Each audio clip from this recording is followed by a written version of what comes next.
Hi everyone, मेरा नाम है एसपी चौधरी और आप देख रहे हैं HV education hub DSC series की एक और वीडियो में आप सब लोगों का स्वागत है। इस वीडियो में आज हम बात करने वाले हैं हमारे नेक्स्ट डेटा स्ट्रक्चर की, जिसका नाम है क्यू। क्यू की बात करें कि क्या होता है क्यू, व्हाट इज क्यू। तो देखो, क्यू एक लीनियर डेटा स्ट्रक्चर है। Q is a linear data structure. जैसे हमारा एरे होता है, एरे एक लीनियर डेटा स्ट्रक्चर होता है। हमारा स्टैक होता है, आगे भी हम कुछ डेटा स्ट्रक्चर पढ़ेंगे जो कि लीनियर डेटा स्ट्रक्चर होते हैं। वैसे ही क्यू भी एक लीनियर डेटा स्ट्रक्चर होता है। अब बात करें क्यू की कि क्यू किस ऑर्डर पे काम करता है, तो क्यू का जो काम करने का ऑर्डर होता है वो होता है फर्स्ट इन फर्स्ट आउट, यानी फीफो। जबकि स्टैक काम करता है लास्ट इन फर्स्ट आउट पे। क्यू बिल्कुल उसका उल्टा काम करता है ना। तो क्यू काम करता है फर्स्ट इन फर्स्ट आउट वाले ऑर्डर पे, यानी जो एलिमेंट या टास्क पहले आया है उसको पहले एग्जीक्यूट करना है, वो कहलाता है हमारा क्यू, या जिस ऑर्डर को हम कहते हैं फर्स्ट इन फर्स्ट आउट। अब बात करें कि इस डेटा स्ट्रक्चर का यूज क्या है, तो वैसे जैसे अभी अपने बात की कि उस टास्क को पहले परफॉर्म करना जिसकी रिक्वेस्ट पहले आई हो, उसे हम कहते हैं फर्स्ट इन फर्स्ट आउट। वही काम है हमारे क्यू का। जैसे हम देखते हैं बड़ी बड़ी लाइन लगी हुई होती है ना, तो जो लाइन में पहले आकर के खड़ा हुआ है उसका काम पहले होगा, है ना। अब उस लाइन को हम क्या कहते हैं, क्यू। अब ऐसी ही लाइन यदि हमें अपने प्रोग्राम के अंदर ऐड करनी हो, ऐसा ही कुछ ऑर्डर अपने प्रोग्राम में हमें मेंटेन करना हो, तो उसके लिए हम क्यू को यूज लेते हैं। जैसे इसके रियल लाइफ यूज की हम बात करें तो रेलवे का, इंडियन रेलवेज का जो वेटिंग लिस्ट का जो ऑर्डर होगा वो सारा का सारा कौन हैंडल करता होगा, क्यों। जैसे आपने देखा होगा कि जिसका वेटिंग फर्स्ट होता है उसका वेटिंग क्लियर सबसे पहले होता है, सेकंड वाले का सेकंड, थर्ड वाले का थर्ड ऑर्डर पे वेटिंग क्लियर होता है। सेम ऐसे ही अब उस पूरे वेटिंग को हैंडल कैसे किया जाता है, तो चलो उस पूरे वेटिंग को हैंडल करते हैं हम क्यू को यूज करके, ठीक है। तो ये एक इसका यूज केस हो गया रियल, ठीक है। इसके अलावा हमारे कॉल सेंटर हो गए। हम जैसे कॉल करते हैं कॉल सेंटर में या कस्टमर केयर को, तो कस्टमर केयर में जब तक कोई भी कस्टमर केयर एग्जीक्यूटिव फ्री नहीं होगा तब तक हमारा कॉल वेटिंग में चलता है। अब जिसका कॉल पहले वेटिंग में होगा उसको फर्स्ट प्रायोरिटी दी जाए, पहले उसका कॉल अटेंड किया जाए। तो वहां पर भी क्या काम आता है, क्यू काम आता है, ठीक है। ऐसे यदि हम अपने प्रोग्राम के अंदर, अपने डीएसए के अंदर क्यू की बात करें तो एक बहुत ही फेमस यूज होता है जो कि बीएफएस के लिए हम यूज करते हैं। बीएफएस एक तरह का ट्रेवर्सल ऑर्डर है। जब हम ट्री और ग्राफ पढ़ेंगे वहां पर ये यूज आएगा। फुल फॉर्म होती है इसकी ब्रेथ फर्स्ट सर्च, जिसको हम यूज लेंगे ट्री और ग्राफ डेटा स्ट्रक्चर में।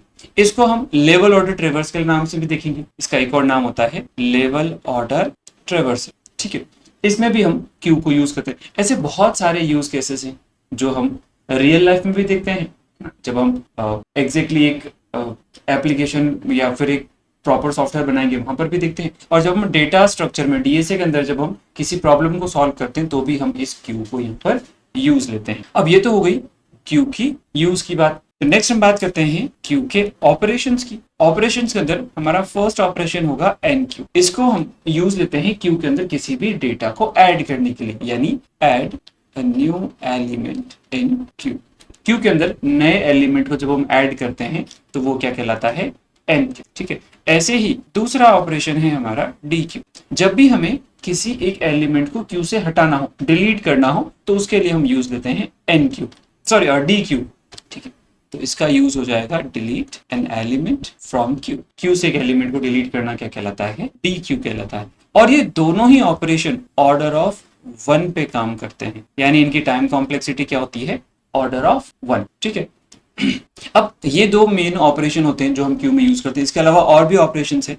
जैसे नेक्स्ट हम बात करते हैं, यदि हमें फर्स्ट एलिमेंट पता करना हो कि पहला एलिमेंट कौन सा ऐड किया हमने, वो ऐसे हमें पता करना हो कि लास्ट एलिमेंट कौन सा हमने ऐड किया, उसके लिए भी हम एक फंक्शन, एक ऑपरेशन बना सकते हैं। इसके अलावा नेक्स्ट की हमारी क्यू खाली है या नहीं, उसके लिए हम इज एम्प्टी यूज करते हैं। इसके अलावा क्यू की साइज पता करनी हो कि उसमें कितने एलिमेंट्स आ गए हैं, उसके लिए भी हम एक ऑपरेशन क्रिएट कर सकते हैं। तो ये कुछ पॉपुलर ऑपरेशन है जो हम क्यू के अंदर यूज लेते हैं। जब हम क्यू बनाएंगे तब हम इसे यूज करें, ठीक है। तो क्यू की यदि हम बात करें, एक बार वापस शॉर्ट में देखें, तो क्यू हमारा एक लीनियर डेटा स्ट्रक्चर है जिसको हम डेटा को फर्स्ट इन फर्स्ट आउट वाले ऑर्डर में एग्जीक्यूट करने के लिए काम में लेते हैं। इसके कुछ यूज केसेस हमने देखे, जैसे हमारा इंडियन रेलवेज का वेटिंग लिस्ट वाला एग्जांपल हो गया।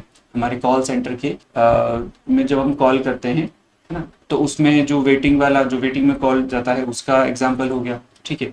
रियल वर्ल्ड वाला एग्जाम्पल में BFS देखा। इसके अलावा बहुत सारे एग्जाम्पल्स होते हैं जो हम आगे जो प्रॉब्लम सॉल्व करेंगे वहां पर भी हम देखेंगे, काफी सारी जगह पर क्यू यूज आती है। इसके अलावा फिर हम बात करते हैं क्यू के ऑपरेशंस की। तो ऑपरेशंस के अंदर हमने देखा एक हमारा क्यू में ऐड करने का ऑपरेशन हो जाएगा जिसको हम एन क्यू कह रहे हैं, ठीक है। क्यू में से एलिमेंट को डिलीट करना हो तो उसको उस ऑपरेशन को हम डी क्यू कहते हैं। इसके अलावा पहला एलिमेंट हम कौन सा ऐड किया वो पता करना हो तो फर्स्ट एलिमेंट, लास्ट एलिमेंट कौन सा ऐड किया तो लास्ट एलिमेंट या रियर एलिमेंट कह सकते हैं इसको। खाली है या नहीं है क्यू ये चेक करना हो तो इज एम्प्टी वाला फंक्शन या ऑपरेशन हम क्रिएट कर सकते हैं। और एक साइज पता करना हो कि क्यू के अंदर कितने एलिमेंट करंटली है तो वो कहलाता है हमारा साइज ऑपरेशन। तो ये कुछ ऑपरेशंस हम क्यू के अंदर देखने वाले हैं, ठीक है।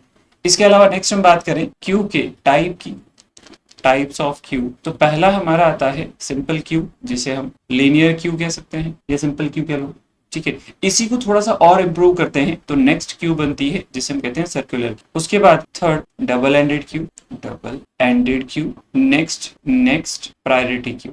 ये कुछ क्यू बनती है जिसमें linear Q, circular queue, double ended queue और प्रायोरिटी क्यू, ये क्यू हम यहाँ पर देखते हैं, ठीक है। अब क्यू को एग्जीक्यूट करने के लिए क्योंकि मेमोरी तो बनानी पड़ेगी हमें, और मेमोरी बनाने के लिए हमारे पास दो तरीके होते हैं, या तो हम लिंक लिस्ट यूज करें या फिर हम एरे यूज करें। तो फर्स्ट हम देखने वाले हैं क्यू यूजिंग एरे। एरे को यूज करके हम क्यू कैसे बना सकते हैं इसकी बात करें, ठीक है। अब इसमें हम फर्स्ट क्यू ले रहे हैं हमारी लीनियर क्यू और उसके बाद फिर उसको इंप्रूव करेंगे। लीनियर क्यू की यदि हम बात करें तो मान लो हमने एक एरे बनाया n साइज का या m साइज का कुछ भी, तो हमने एक एरे बनाया लेट्स से ये जिसमें 1 2 3 4 5 6 7 और 8 एलिमेंट स्टोर किए जा सकते हैं। यानी हमारे एरे में मैक्सिमम साइज क्या होगी तो वो हो जाएगी 8, ठीक है, जिसे हम मैक्स क्यू कह सकते हैं, ठीक है। अब क्योंकि क्यू के अंदर एलिमेंट ऐड करना डिलीट करना ये ऑपरेशन बार बार परफॉर्म किए जाते हैं और किसी भी ऑर्डर में परफॉर्म किए भी जा सकते हैं। जैसे मान लो एक एलिमेंट ऐड किया फिर डिलीट कर दिया, फिर दो एलिमेंट ऐड किए फिर एक डिलीट कर दिया, फिर एक और ऐड किया फिर एक और ऐड किया फिर एक और डिलीट कर दिया, ऐसे रेंडमली कोई सा भी ऑपरेशन कभी भी एग्जीक्यूट किया जा सकता है ना। तो इसके लिए हम इंडेक्सेस याद रखते हैं कि आखिरी एलिमेंट कौन सा ऐड हुआ था, फर्स्ट एलिमेंट कौन सा ऐड हुआ था, ये सारी चीजें।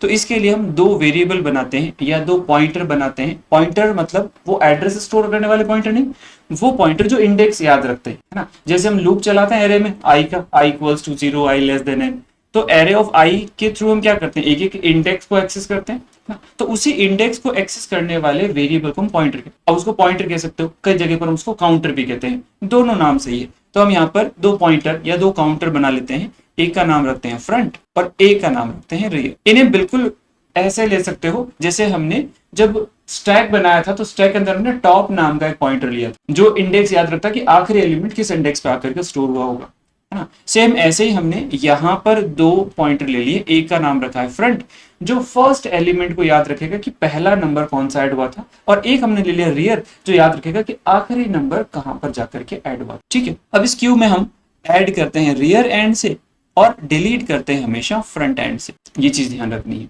जैसे मान लो मुझे पहला एलिमेंट ऐड करना हो, ठीक है, जिसमें मुझे कोई सा भी नंबर लेट्स से 10 ऐड करना हो, तो 10 हमेशा यहां पर जाकर के ऐड करेंगे हम। तो अभी तक जब तक कोई भी क्यू के अंदर डेटा नहीं होगा तब तक हमारे फ्रंट और रियर बाहर रहेंगे क्यू के इंडेक्स से, ठीक है। और जैसे ही हम एलिमेंट ऐड करेंगे तो फ्रंट और रियर, पहला एलिमेंट जब ऐड करेंगे तो फ्रंट और रियर दोनों फर्स्ट इंडेक्स पे आ जाएंगे। अब अभी मैंने इंडेक्स को 1 2 3 4 5 लिया क्योंकि अभी हम एरे को एक सिंपल एक डायग्राम के थ्रू देख रहे हैं। जब हम एग्जैक्टली एक प्रोग्राम बना करके देखेंगे तो वहां पर हमारी पहली इंडेक्स हमेशा 0 होगी, तो फ्रंट और रियर कहाँ जाएंगे 0 इंडेक्स पे, ठीक है। तो मैंने पहला एलिमेंट ऐड कर दिया, अभी यही एलिमेंट पहला है और यही आखिरी एलिमेंट है, तो फ्रंट और रियर दोनों इस सेम इंडेक्स पे रहेंगे, ठीक है। इनको मैं यहाँ पर लिख दूं, सेम चीज है, बस हमें ये पता रहना चाहिए कि फ्रंट के पास कौन सी इंडेक्स है और रियर के पास में कौन सी इंडेक्स है। अच्छा, ये दोनों इंडेक्सेस याद रखेंगे, इनके पास 10 नहीं है, ये दोनों 1 पे है, पहली इंडेक्स पे है अभी। अब मुझे एक एलिमेंट और ऐड करना हो तो मैं सबसे पहले इस फ्रंट को यहां से आगे बढ़ाऊंगा और फ्रंट जिस इंडेक्स पे गया है उस इंडेक्स में मैंने अगला एलिमेंट ऐड कर दिया। मान लो मुझे 20 ऐड करना हो तो मैंने 28, ऐसे मुझे एक एलिमेंट और ऐड करना हो तो मैं इस रियर को और आगे बढ़ाऊंगा और यहाँ पर अगला एलिमेंट ऐड कर, ऐसे मुझे जब जब एलिमेंट ऐड करना होगा तब तब हम इस रियर को आगे बढ़ाते रहेंगे और एलिमेंट ऐड करते जाएं। जैसे मैंने इस रियर को अब अगले इंडेक्स पे बढ़ाया, यहाँ पर 50 ऐड कर दिया, रियर को और अगले इंडेक्स पे बढ़ाया, यहाँ पर 60 ऐड कर दिया, रियर को और अगले इंडेक्स पे बढ़ाया और यहाँ पर 70 ऐड कर दिया, रियर को अगले इंडेक्स पे बढ़ाया और यहाँ पर 80 ऐड कर दिया। अब इसके बाद क्या मैं और एलिमेंट ऐड कर सकता हूँ? नहीं सर, एरे की साइज लिमिटेड होती है, मतलब एक हमने एक फिक्स साइज का एरे बनाया तो उसको आप चेंज नहीं कर सकते। तो लास्ट इंडेक्स पे यदि मैंने एलिमेंट ऐड कर दिया है, यानी हमारा जो रियर है वो लास्ट इंडेक्स पे पहुंच गया है, तो अब हम और एलिमेंट ऐड नहीं कर पाएंगे। और यदि ऐड करते हैं तो वहां पर हम एक एरर दे देंगे, ओवरफ्लो, जो कि हमने स्टैक में देखी थी। जब भी कोई कंटेनर भरा हुआ हो या डेटा स्ट्रक्चर भरा हुआ हो और उसमें हम और एलिमेंट ऐड करने की कोशिश करते हैं तो वहां पर हम एक एरर देते हैं, जिस एरर को हम कहते हैं ओवरफ्लो। ठीक है, ये तो हो गया ऐड करने का प्रोसेस। अब मुझे डिलीट करना हो, हालांकि हम डिलीट कभी भी कर सकते हैं, ऐसा जरूरी नहीं है कि जब पूरी क्यू भर जाएगी तो ही हम डिलीट करेंगे, नहीं। मान लो हमने 2 एलिमेंट ऐड किए और फिर हमने एक डिलीट कर दिया, ऐसा कर सकते हैं।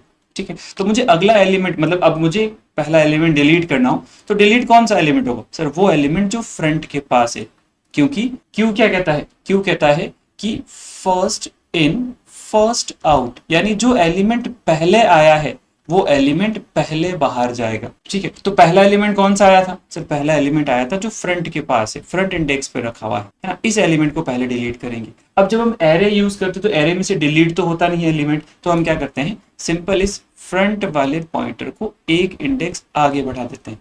और यदि मैंने एक इंडेक्स आगे बढ़ा दिया तो उसने इस 10 का एक्सेस हटा दिया, यानी 10 बिल्कुल वैसे ही हो गया जैसे कि एरे के अंदर कोई गार्बेज एलिमेंट पड़ा रहता है ना, तो वो अपने आप ही क्या हो जाएगा, डिलीट हो जाएगा। ऐसे मुझे जब जब एलिमेंट डिलीट करने होंगे तब तब मैं फ्रंट को आगे बढ़ाता रहूंगा। जैसे मैंने फ्रंट को एक इंडेक्स आगे बढ़ा दिया तो 20 डिलीट माना जाएगा, मैं और एक इंडेक्स आगे बढ़ा दूं तो 30 डिलीट माना जाएगा, ऐसे ही एक और इंडेक्स आगे बढ़ा दूं तो 40 डिलीट माना जाएगा। ऐसे में एक एक इंडेक्स आगे बढ़ाता जाऊं तो एक एक एलिमेंट डिलीट माना जाएगा। जैसे मैं एक और आगे बढ़ा दूं तो अब 70 डिलीट हो गया।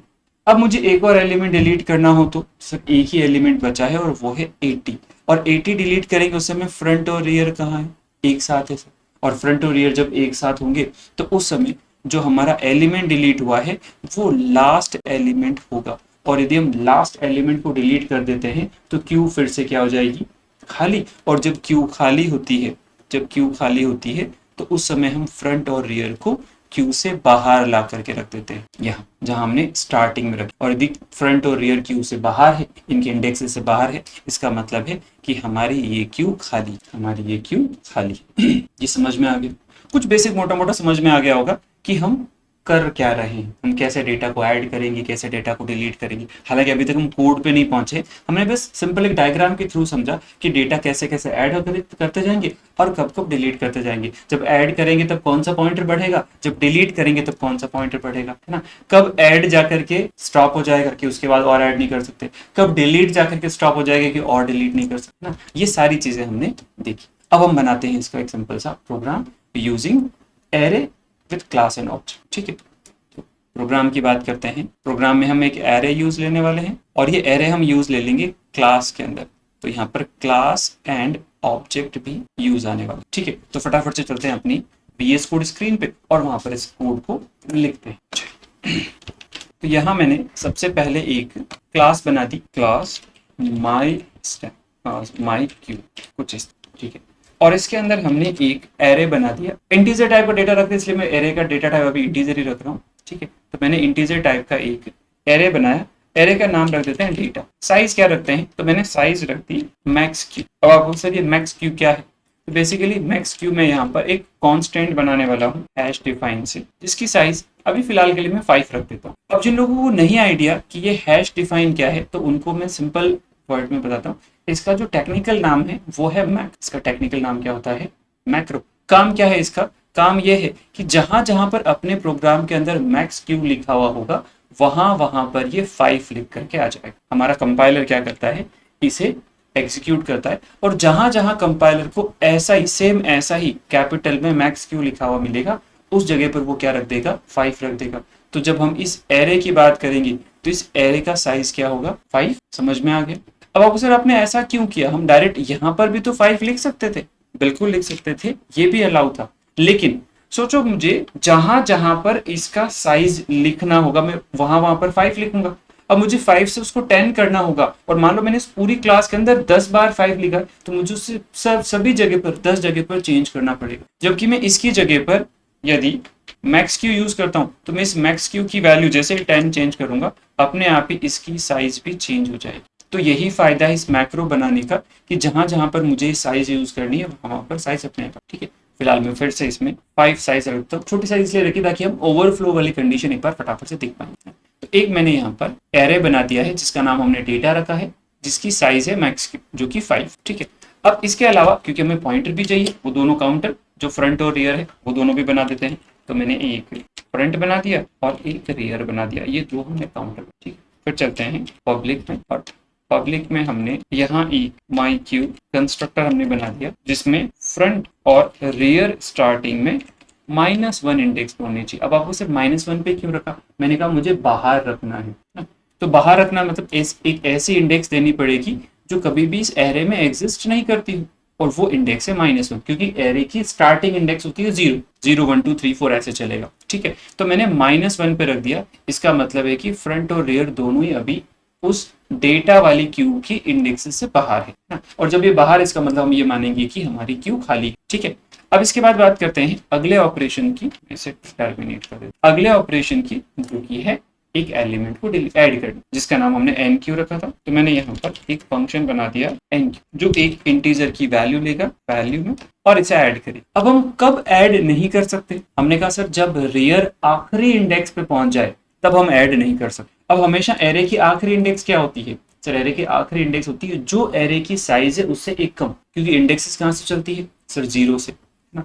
तो जैसे अभी वाले हमने ये जो एग्जांपल लिया था इसकी बात करें ना, तो हमने इसकी साइज क्या रखी है? सर हमने इसकी साइज रखी है 8। यदि मैं इंडेक्स 0 से लेता हूँ 0 1 2 3 4 5 6 और 7, तो आखिरी इंडेक्स इस 8 से कम है।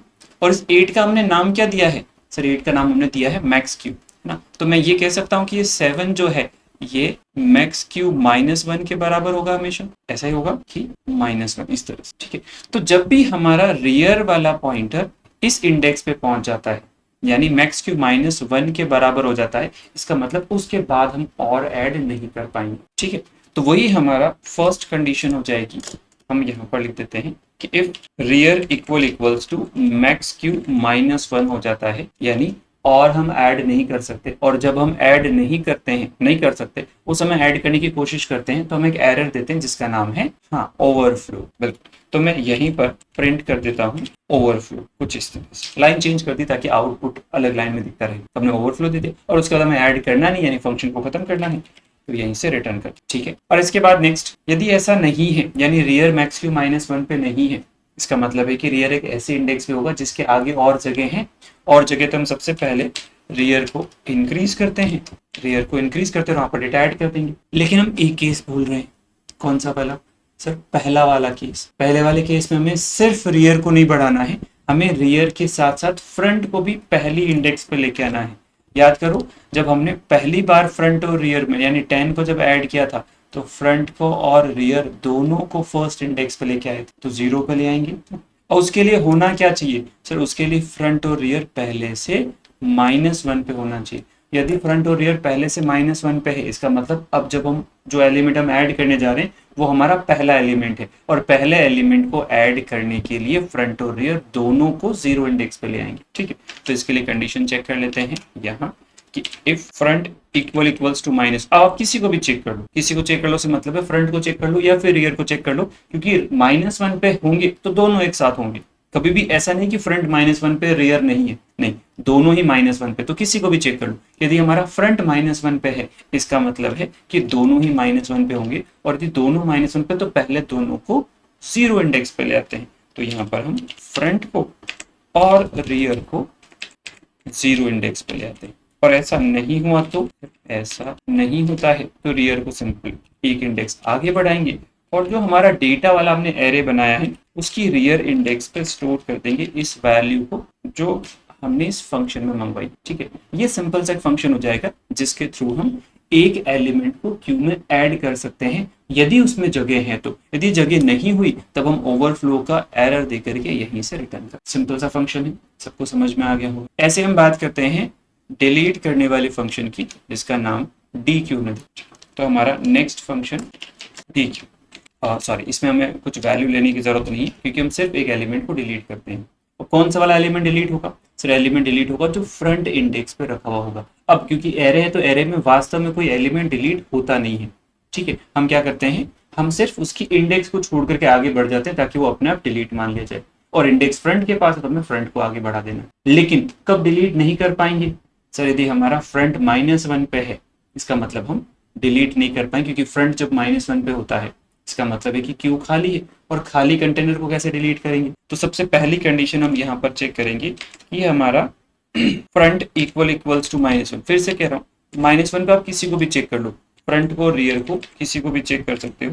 तो मैंने कहा यदि मेरा फ्रंट -1 पे है, इसका मतलब है कि क्यू खाली होगी, क्योंकि जब क्यू खाली होती है तभी फ्रंट और रियर -1 इंडेक्स पे होते हैं। तो ये -1 इंडेक्स पे है और खाली है क्यू, तो खाली में तो हम डिलीट कर ही नहीं सकते। और हमने डिलीट करने की कोशिश की है, इसका मतलब है कि हमें एक एरर देनी पड़ेगी। और कौन सी वाली एरर देनी पड़ेगी? बिल्कुल अंडरफ्लो वाली एरर यहाँ पर हम देंगे। तो मैंने प्रिंट कर दिया अंडरफ्लो और यहीं से रिटर्न कर देते हैं, क्योंकि जब क्यू खाली है कुछ डिलीट कर नहीं सकते तो अंडरफ्लो की एरर देकर के वापस रिटर्न कर देते ताकि फंक्शन आगे काम नहीं करे। और ऐसा नहीं है, इसका मतलब ये पक्का है कि कोई एलिमेंट होगा जो फ्रंट इंडेक्स पे है।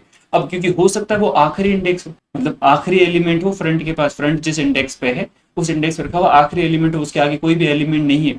ऐसा कब होगा? सर ऐसा तब होगा जब फ्रंट और रियर दोनों सेम इंडेक्सेस पे होंगे। हमने यहाँ पर चेक किया था कि जब हमारा फ्रंट और रियर आखिरी इंडेक्स पे था तभी तो हमने 80 को डिलीट किया था, और 80 को डिलीट करते हमने फ्रंट और रियर को कहाँ भेज दिया? वापस से बाहर, यानी -1 पे। यहाँ पर भी हम यही करने वाले हैं। हम पहली कंडीशन चेक करेंगे, यदि हमारा फ्रंट इक्वल्स टू रियर हो जाता है, इसका मतलब है कि दोनों सेम इंडेक्स पे, और दोनों सेम इंडेक्स पे यानी आखिरी एलिमेंट है। ये कंडीशन जब भी ट्रू होती है इसका मतलब है कि हमारी क्यू में लास्ट एलिमेंट बचा हुआ है। और जब लास्ट एलिमेंट बचा होता है तो उसे डिलीट करते ही क्यू हो जाएगी खाली। और क्यू खाली मतलब हमें फ्रंट और रियर को कहाँ भेज देना है? सर फ्रंट और रियर को भेज देना है हमें -1। तो हम यहाँ पर फ्रंट और रियर को -1 पे भेज देंगे। और अभी थोड़ी देर पहले मैंने कहा था कि फ्रंट और रियर दोनों एक साथ -1 पे होंगी, वो इस वजह से क्योंकि हमने कंस्ट्रक्टर के अंदर भी दोनों को स्टार्टिंग में कहाँ रखा है? तो कंस्ट्रक्टर में भी दोनों को स्टार्टिंग में -1 पे रखा है, और जब क्यू खाली होगी तब भी हमने दोनों को एक साथ कहाँ रखा है? -1 पे। इसका मतलब है कि जब भी कोई पॉइंटर -1 पे जाएगा तो दोनों एक साथ जाएंगे, अकेला कोई भी पॉइंटर -1 पे नहीं जाएगा। पर ऐसा नहीं है, इसका मतलब है कि एक से ज्यादा एलिमेंट है, और जब एक से ज्यादा एलिमेंट होता है तो उस केस में सिर्फ फ्रंट को बढ़ाना होता है। तो एल्स में हम सिर्फ फ्रंट को प्लस कर, बस ये सिंपल सा फंक्शन हो जाएगा हमारा डी क्यू, ठीक है। इसके बाद फर्स्ट और लास्ट एलिमेंट हमें पता करने हो तो उसके फंक्शन बहुत सिंपल है। मैंने फर्स्ट एलिमेंट शॉर्ट में लिखा है, फर्स्ट एलिमेंट कौन सा है? तो फर्स्ट एलिमेंट में हम रिटर्न कर देंगे जो हमारा डेटा एरे है उसके फ्रंट इंडेक्स पे रखे हुए एलिमेंट। ऐसे मुझे आखिरी एलिमेंट चाहिए तो लास्ट एलिमेंट, और लास्ट एलिमेंट पता करने के लिए हम रिटर्न कर देंगे डेटा एरे के रियर इंडेक्स पे रखे हुए एलिमेंट। फ्रंट और रियर दो ही पॉइंटर है, फ्रंट पहला एलिमेंट कौन सा है उसकी इंडेक्स होल्ड करके रखता है, और रियर आखिरी एलिमेंट कौन सा है उसकी इंडेक्स होल्ड करके रखता है। तो जिन इन इंडेक्सेस पे जो एलिमेंट रखा होगा वो हम रिटर्न कर देंगे, ठीक है। इसके अलावा एक हमने फंक्शन देखा था इज एम्प्टी वाला, तो हम बुलियन टाइप की वैल्यू रिटर्न करवा देते हैं इसमें। फंक्शन का नाम इज एम्प्टी, और इसमें हम सिंपल रिटर्न कर देंगे यदि हमारा फ्रंट -1 पे है, इसका मतलब क्यू खाली है तो ट्रू, नहीं तो फॉल्स। तो हम रिटर्न कर देंगे फ्रंट इक्वल्स टू -1, क्योंकि जब फ्रंट -1 पे होगा, तो कंडीशन क्या हो जाएगी? ट्रू। तो इसका रिजल्ट क्या निकल कर आएगा? ट्रू। तो हम ट्रू भेजेंगे। और फ्रंट का -1 पे होने का क्या मतलब है? फ्रंट का -1 पे होने का मतलब है क्यू खाली है, और हमें खाली होने पर भी तो ट्रू भेजना, तो हमने यहाँ पर ट्रू भेज दिया, ठीक है। इसके अलावा साइज की यदि हम बात करें तो साइज सिंपल है। जैसे मान लो मैंने यहाँ पर, मैं एक बार फिर से ये वाला डायग्राम ड्रॉ कर देता हूँ। मान लो हमारे पास ये डेटा वाला एरे है जिसमें यहाँ पर 10 रखा हुआ है, यहाँ 20, यहाँ 30, यहाँ 40, ठीक है। इंडेक्सेस है 0, 1, 2, 3, 4, 5 और 6। ऑब्वियसली यहाँ पर फ्रंट और यहाँ रियर होगा, और मुझे यही तो बताना है कि इनके बीच में कितने एलिमेंट है, यही तो साइज आती है। तो इसमें सिंपल ये कह सकते हैं कि रियर में से फ्रंट को माइनस कर दो, रियर में से फ्रंट को माइनस कर दो। अब मैं रियर में से फ्रंट को माइनस कर दो, 3 में से 0 माइनस करना है, इसका मतलब 3 आएगा, जबकि एलिमेंट कितने टोटल 4, तो हम यहाँ पर एक एक्स्ट्रा ऐड कर देंगे। एक एक्स्ट्रा क्यों ऐड करते हैं? क्योंकि जब भी हम डिफरेंस निकालते हैं तो एक तरफ का डेटा ऐड किया जाता है, इंक्लूड करते हैं, एक तरफ का डेटा इंक्लूड नहीं करते हैं। हमेशा मैथ्स में देखते हैं कि जब भी हम डिफरेंस निकालते हैं तो एक तरफ का एक फर्स्ट एलिमेंट, एक तरफ का कोई सा भी ले लो, फर्स्ट और लास्ट, कोई भी एक एलिमेंट ऐड किया जाता है, एक एलिमेंट को छोड़ दिया जाता है। हमें यहाँ पर दोनों एलिमेंट चाहिए, ये भी चाहिए और ये भी चाहिए, इसलिए हम लास्ट में एक एक्स्ट्रा ऐड कर देंगे। यानी हम सिंपल कह सकते हैं कि मुझे साइज पता करनी हो तो फ्रंट रियर में से फ्रंट को माइनस करके ऐड कर दूं, जो एलिमेंट आएगा वही हमारे पास साइज होगा। ठीक है, तो इसके लिए हमने यहाँ इंटीजर साइज फंक्शन बना दिया। हालांकि ऐसा कोई जरूरी नहीं है कि आप साइज बनाओ, लेकिन हाँ यदि बनाना हो तो हम इस तरह से कैलकुलेट कर सकते हैं। अब आपने यहाँ पर ढंग से देखा होगा कि हम सारे फंक्शन बहुत सिंपल रख रहे हैं, किसी के अंदर लूप नहीं चल रहा है, किसी के अंदर कोई एक्स्ट्रा कैलकुलेशन नहीं, बहुत छोटे से फंक्शन है जो सब ऑर्डर ऑफ 1 पे काम करता है। कोई किसी इंडेक्स पे उठा करके डेटा रिटर्न कर रहा है, कोई एक इंडेक्स आगे बढ़ करके डेटा ऐड कर दे रहा है, कोई सिंपल एक इंडेक्स आगे बढ़ करके डेटा को डिलीट कर दे रहा है। तो इस तरह से बहुत सिंपल से फंक्शन होते हैं इस स्टैक में भी और क्यूब में भी। तो हम साइज की बात कर रहे थे कि हम रिटर्न कर देंगे जो रियर है उसमें से फ्रंट को माइनस करके एक ऐड कर देंगे, कुछ इस तरह से। ये हमारा एक क्लास बन करके तैयार हो गया, जिसके अंदर हमने ऐड करने का एक फंक्शन बनाया है, डिलीट करने का एक फंक्शन बनाया है, पहला एलिमेंट कौन सा ये पता किया हमने, लास्ट एलिमेंट कौन सा है, क्यू खाली है या नहीं है, और क्यू में कितने एलिमेंट रखे हुए, यानी क्यू की साइज के। अब हम बात करते हैं इसके बाद में, यहाँ पर एक क्यू बनाते हैं। तो मैंने सबसे पहले एक ऑब्जेक्ट बना दिया क्यू के नाम, कुछ इस तरह से। ठीक है, और इस क्यू में डेटा को ऐड करने के लिए क्यू डॉट मैंने यहाँ पर लिख दिया एन क्यू और एक एलिमेंट ऐड कर दिया 10। अब याद करो अपने फंक्शन की साइज, मतलब क्यू की साइज क्या ली थी, तो डेटा एरे की अपने साइज ली थी 5, मैक्स क्यू के अंदर हमने कितना लिया था 5 लिया था। ठीक है, तो यदि हम 5 एलिमेंट ऐड करते हैं इसमें, मैं कॉपी पेस्ट कर दूं फटाफट से, 5 एलिमेंट यदि हम ऐड करते हैं, मैंने 10 ऐड किया, मैंने 20 ऐड किया, 30 ऐड किया, 40 ऐड किया, 50 ऐड किया, यहाँ तक तो कोई दिक्कत नहीं, 5 एलिमेंट आराम से ऐड हो जाएंगे। लेकिन मैं एक एलिमेंट और ऐड कर देता हूँ, मान लो मैं यहाँ पर 60 ऐड करने की ट्राई करूँ, तो क्या ये 60 ऐड होगा? नहीं सर, नहीं होगा। यहाँ पर एरर आनी चाहिए, ओवरफ्लो किया। एक बार रन करके देखते हैं। ठीक है, ये मैं डाल देता हूँ, एक ओवरफ्लो क्या होगी भाई, 5 एलिमेंट जब तक ऐड होंगे तब तक तो कोई आउटपुट आएगा ही नहीं, क्योंकि सिंपल हम ऐड कर रहे हैं, कुछ डिस्प्ले करवा नहीं रहे, मतलब कुछ भी प्रिंट नहीं हो रहा है। लेकिन जैसे ये एलिमेंट ऐड करने के लिए जाएगा, यहाँ पर एरर आ जाएगी, एरर आ गई तो हम उस एरर को प्रिंट करवा रहे हैं, इसलिए किस तरह से प्रिंट हो। ठीक है, अब मुझे यहाँ पर चेक करना हो कि फर्स्ट एलिमेंट कौन सा है, तो मैं सी आउट करवा देता हूँ क्यू डॉट फर्स्ट एलिमेंट, और फर्स्ट एलिमेंट हमारा, क्योंकि हमने 10 ऐड किया है तो फर्स्ट एलिमेंट हमारा 10 है, तो यहाँ पर आउटपुट आना चाहिए 10, ओवरफ्लो के बाद 10, पहला एलिमेंट 10 है। ऐसे मुझे लास्ट एलिमेंट भी पता करना हो, तो मैंने प्रिंट कर दिया C out Q dot last element. बार बार लाइन चेंज कर रहा हूँ ताकि हर आउटपुट हमें अलग लाइन में दिखता रहे। तो लास्ट एलिमेंट क्या है सर? लास्ट एलिमेंट हमारा 50 ऐड हुआ, क्योंकि 60 तो ऐड ही नहीं हुआ, वहां पर तो एरर आ गई। तो लास्ट एलिमेंट ऐड क्या हुआ होगा? 50। बिल्कुल, लास्ट एलिमेंट हमारा 50 ऐड। ठीक है, इसके बाद हम नेक्स्ट बात करें कि मैं एक एलिमेंट डिलीट कर देता हूँ, यानी क्यू डॉट डी क्यू कर देता हूँ। पॉप की आदत पड़ रखी है कि डिलीट करने के लिए पॉप यूज कर, तो फिर मैं डिलीट करता हूँ, और अब फिर से फ्रंट और रियर एलिमेंट यदि प्रिंट करवाऊँ, कॉपी पेस्ट कर लेता हूँ।